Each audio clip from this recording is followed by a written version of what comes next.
After 4 long months of slow work, it's finally done.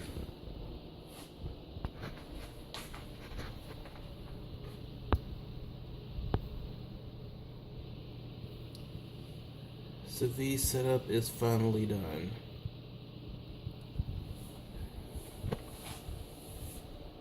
Come on. Alright.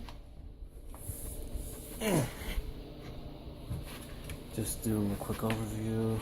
This is the cord that I'm using for the setup. And my first little test. It's looking good so far.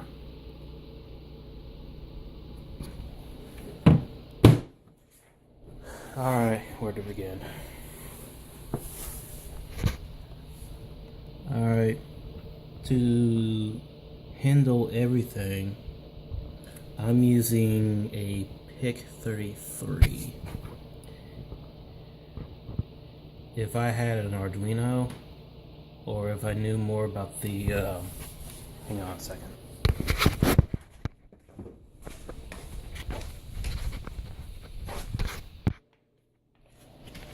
Or I knew more about using this project would have taken less time than it did.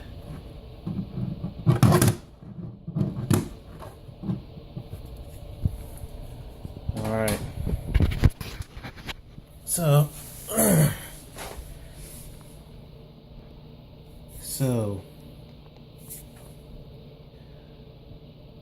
the main component would be this right here.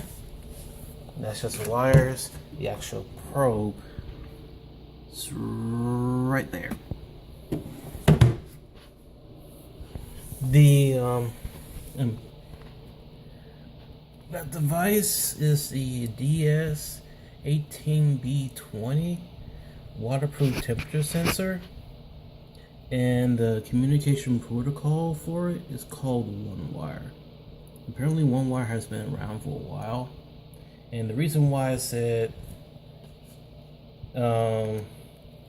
using an Arduino or a Raspberry Pi would be easier was because, well, there's a library specifically made for Arduinos that does this.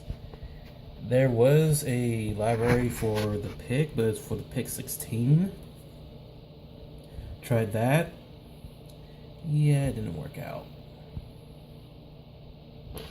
I found code that did what I wanted, but it didn't have the timing implemented, so I had to implement that myself. And worked like a charm. Well, the math was off, so I had to redo the math. Anyway, based on the temperature and the PIT algorithm that I implemented, the PWM, it will change how long this will be on, based on some math I did for pulse width modulation. So the output will go to the transistor right here, then go to this 1.5 to 5 volt step up regulator and turn on the solid state relay. The solid state relay controls this heating element right here. Give you a better idea what this really is. 1.4 kilowatts, 120 volts. I couldn't find a actual plug for this thing. Well, plug I could use at Lowe's, so I ended up having to make my own.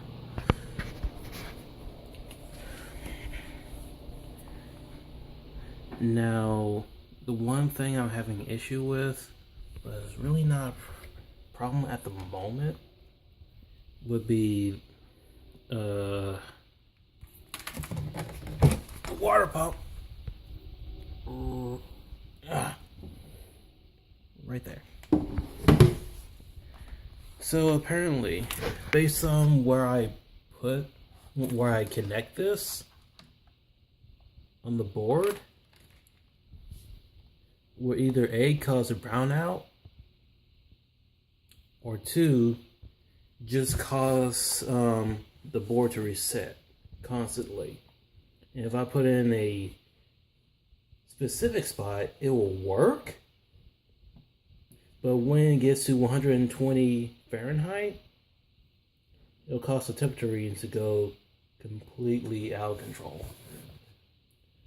There will be instances where I get negative 50, and other instances where I get 210 Fahrenheit, which makes no sense.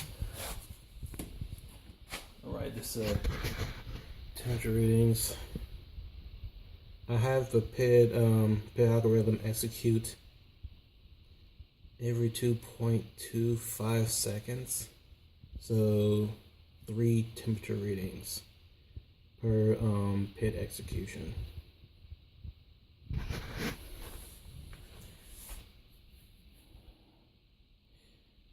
Obviously, I have some ways to go before this is completely finished. But I think I'm to the point where I can actually cook stuff with this.